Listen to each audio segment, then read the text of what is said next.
தலைவர் அமைச்சர் அந்தஸ்தில் இருக்கிறார். அவருக்கு அது அவருடைய உரிமை, அரசாங்கம் தருகிறது. எனவே அந்த வீடு கொஞ்சம் உட்காருங்க உட்காருங்க உட்காருங்க. எனவே அவர் அந்த அரசாங்க வீட்டில் இருந்து பணியை கவனிக்க வேண்டும் என்பதற்காக அந்த வீட்டை கேட்டு வாங்கியிருக்கிறார். ஆனால் நான் கொஞ்சம் இருங்க, பேசி முடிக்கட்டும், பேசுறேன், நான் சொல்றேன், நான் சொல்றேன், நீங்க பேசுங்க. இப்ப நாங்க கார் வேணான்னு தானே சொல்றோம், உங்கள்கிட்ட வேணும் நான் கேட்கிறேன். கார் வேணான்னு சொல்றேன், அவர் சொல்றாரு 2-3 கார் வச்சிருக்கான், இங்க கூட அந்த நிலையில் தான் இருக்கு அப்படிலாம் சொல்றாரு. நான் கார் வேணாம், ஏற்கனவே அரசாங்கம் செலவு வைக்குது, கார் வேணான்னு சொல்றேன். அவர் உடனே முதல்ல ஏற்கனவே இருக்கிற தேர்தல் பணியில் இருந்தது 10,000 தான் இருக்கு, கார் இல்லைன்னு சொன்னா நீங்க தப்பு தானே, நாங்க சொன்னா கேஸ் போடுங்களேன், போடுங்களேன் கேஸ. ஏங்க உண்மைதானே சொல்றேன், உண்மை தேர்தல் நிற்கும் போது கொடுக்குற அவிடவிட்ல என்ன இருக்காதான் அதை கொடுக்க முடியும். எனவே எதை எடுத்தாலும் ஒரு குதர்க்கமாக பேசினா எப்படி சரியா இருக்கும். அவரு நீங்க வீட்டில் வந்து காரு வேணான்னு தானே சொல்றோம், உங்களுக்கு செலவு கம்மி பண்ணுன்னு தானே சொல்றோம். அதுக்காக ஒருத்தர நீங்க வந்து 4 வீடு வச்சிருக்க 3 வீடு வச்சிருக்கேன்னா தெரியுமா, அமைச்சருக்கு தெரியுமா என்பது தெரியல. அமைச்சர் இப்ப சொந்த வீட்டில் இருக்கிறார், ஆனா அந்த அரசாங்கம் அந்த வீட்டுக்கு வாடகை கொடுக்குது. அது தெரியுமா அவருக்கு? அமைச்சருக்கு வீடு சொந்த வீட்டில் இருந்தா கூட அதுக்கு வாடகை கொடுக்குறாங்க. அதை ஒண்ணு வேணான்னு எழுதி கொடுங்க. பொதுப்பணித்துறை அமைச்சர் மாண்புமிகு பேரவைத் தலைவர் அவர்களே, இதுதான் நாங்க சொல்றோம்.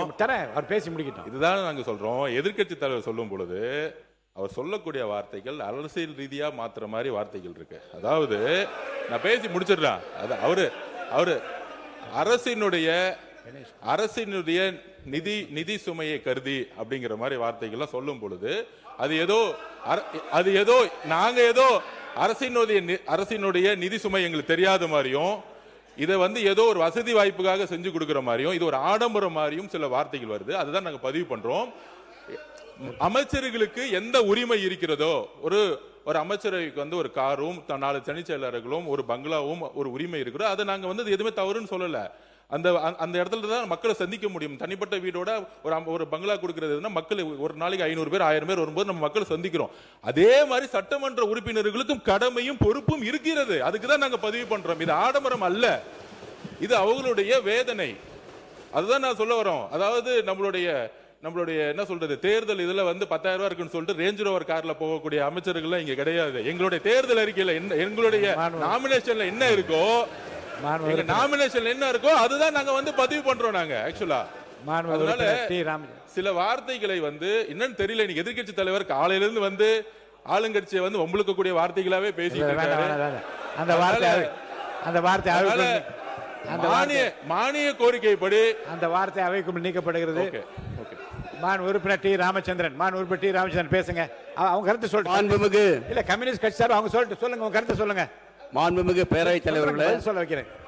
சொல்ல வைக்கிறேன். அவர் பேசி முடிக்கிட்டு சொல்ல. மாண்புமிகு பேரவைத் தலைவர்களே, சுருக்கமா சொல்லுங்க. சில சட்டமன்ற உறுப்பினர்கள் கார் வேண்டும் என்று முதலமைச்சர் கோரிக்கை வச்சாங்க. ஆமா, முதலமைச்சர் அறிவிச்சிருக்காங்க. ஆமா, ஆகவே இல்லாதவங்க கொடுக்கணும் வேணும்னு சொல்ல, எங்களை பொறுத்தவரை கார் தேவையில்லை என்பது எங்களுடைய நிலைப்பாடு என்பதை தெரிவித்துக் மாண்புமிகு உறுப்பினர் கணேஷ்குமார், முனைவர் கணேஷ்குமார் அவங்க சொல்லிட்டேன்.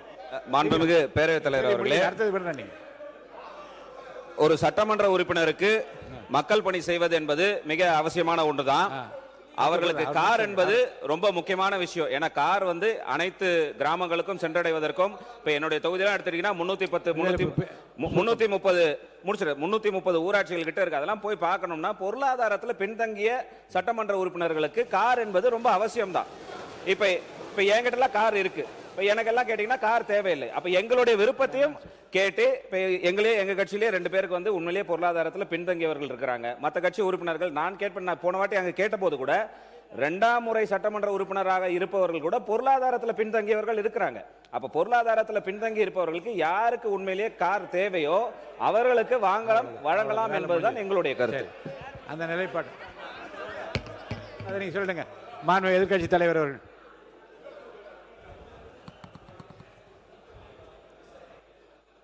பேரவைத் தலைவர் அவர்களே, எங்களுடைய தலைவர் இதை அரசியல் செய்வதற்காக கிடையாது. இந்த அரசு பொறுப்பேற்ற முதல் நாள்லேருந்து சொல்வது கஜானாவை தொடச்சி வச்சுட்டு போயிட்டாங்க, கஜானாவில் பணம் இல்லை என்பதுதான் தொடர்ந்து இவங்க வச்சிருக்கக்கூடிய குற்றச்சாட்டு. அது மட்டும் இல்லை, இவங்களோட தேர்தல் பிரச்சாரத்தில் இப்போ இருக்கக்கூடிய அமைச்சர்கள், சட்டமன்ற உறுப்பினர்கள், அவங்க இயக்கத்தை சேர்ந்தவங்க நிறைய பேர் சொல்லியிருக்கிறாங்க, தொடர்ந்து இலவசமாக கொடுக்குறீங்க, எல்லாத்தையும் இலவசமாக கொடுக்குறீங்கன்னு இவங்க குற்றம் சாட்டிட்டு இன்னைக்கு காரை இலவசமாக நீங்கள் கொடுக்குறீங்க. அது உங்கள் முதலமைச்சருடைய உரிமை. நாங்கள் எங்களுக்கு கார் தேவையில்லை, எங்களுடைய திராவிட முன்னேற்ற கழக உறுப்பினருக்கு கார் தேவையில்லை. யார் யாருக்கு கார் வேணுமோ நீங்கள் வாங்கிக்கோங்க. எங்களுடைய வேண்டுகோள் என்னன்னா, வேட்பு மனு தாக்கல்ல நீங்கள் அஃபிடவிட்டில் ஃபைல் பண்ணியிருப்பீங்க, யார் யாருக்கு கார் இல்லை, எவ்வளோ சொத்து இருக்குது அப்படின்னு சொல்லியிருப்பீங்க. அதுக்கு தகுந்த மாதிரி அவங்களுடைய வசதி வாய்ப்புக்கு ஏற்ற மாதிரி கார் வாங்கி கொடுங்க என்பதுதான் எங்களுடைய சஜஷன். மாண்பு சிறுபான்மைத்துறை அமைச்சர் விடுங்க, அவங்களுக்கு கொஞ்சம் விடுங்க, கொஞ்சம் சிறுபான்மையை கொஞ்சம் விடுங்க. மாண்பு சிறுபான்மைத்துறை அமைச்சர். அவர்களே, இந்த சட்டமன்ற உறுப்பினர்களுக்கு இந்த கார் தேவைங்கிறது ஒரு சர்ச்சையாக பேசப்படுகிறது.